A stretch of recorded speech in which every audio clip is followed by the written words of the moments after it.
मैहर।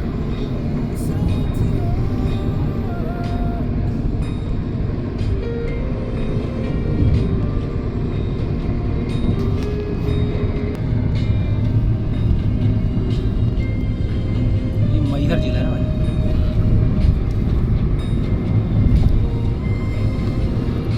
मैहर क्या मान्यता, मैहर की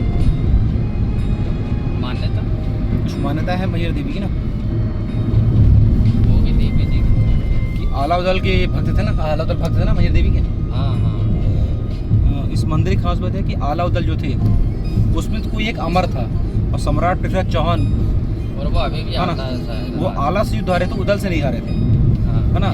तो उस युद्ध में आला नहीं, जो उदल थे वो शहीद हो गए थे, आला बच गए थे, क्योंकि उदल को लगा कि मैं अमर हूँ, एक्चुअली आला अमर था। उसके बाद पृथ्वीराज चौहान को बुरी तरह से मारा, 1188 ईस्वी की बात है।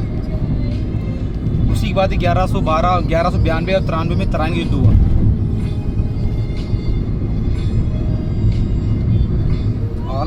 आला ने पृथ्वीराज चौहान को युद्ध में हराने के बाद गुरु के कहने पर उसको छोड़ने के बाद कहते हैं कि अपनी जीभ का अर्पण किया माता के चरणों पर,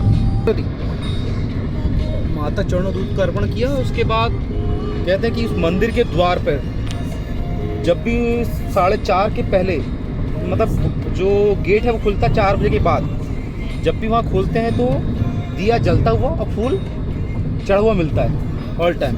अंग्रेजों के कार्यकाल 1857 के बाद कई बार इसका रिसर्च भी गया था, लेकिन उन्होंने कई बार कैमरा भी लगाया, मतलब उस समय पुराने टाइम में उसका कुछ साक्ष्य प्रमाण नहीं मिला।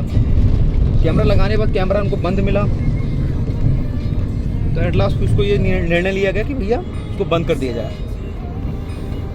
आला रोज सुबह आते हैं, माता रानी के दर्शन करते हैं, उनकी आरती करते हैं, पूजा करते हैं, फूल वहीं तोड़ते हैं, उसी प्रांगण से फूल तोड़ के चढ़ाते हैं। आज तो उसमें पहली आरती, पहला फूल आला की रहा है, आलाउदल दोनों भाइयों का, और ये अमर थे, इसमें से कोई एक अमर था। और अंग्रेजों के कार्यकाल में मंदिर में कई बार अटैक हुआ, लेकिन इससे अच्छा इन्होंने किया। एवन हम सब जानते हैं मुगल सल्तनत कार्यकाल में औरंगजेब ने भी अटैक किया था, और अकबर ने तो कई बार अटैक किया। तो बाद में ये हुआ कि मुगल सल्तनत कार्यकाल से घी आता था, तेल जलाना, मतलब तेल और घी जो होता था जो दिए जलाने के लिए, वो मुगल सल्तनत के दरबार से आता था, अभी भी जाता था, अब तो बंद हो गया 1857 क्रांति के बाद से। ये बहादुर शाह जफर के कार्यकाल तक तेल गया हमारे यहाँ दिए जलाने के लिए।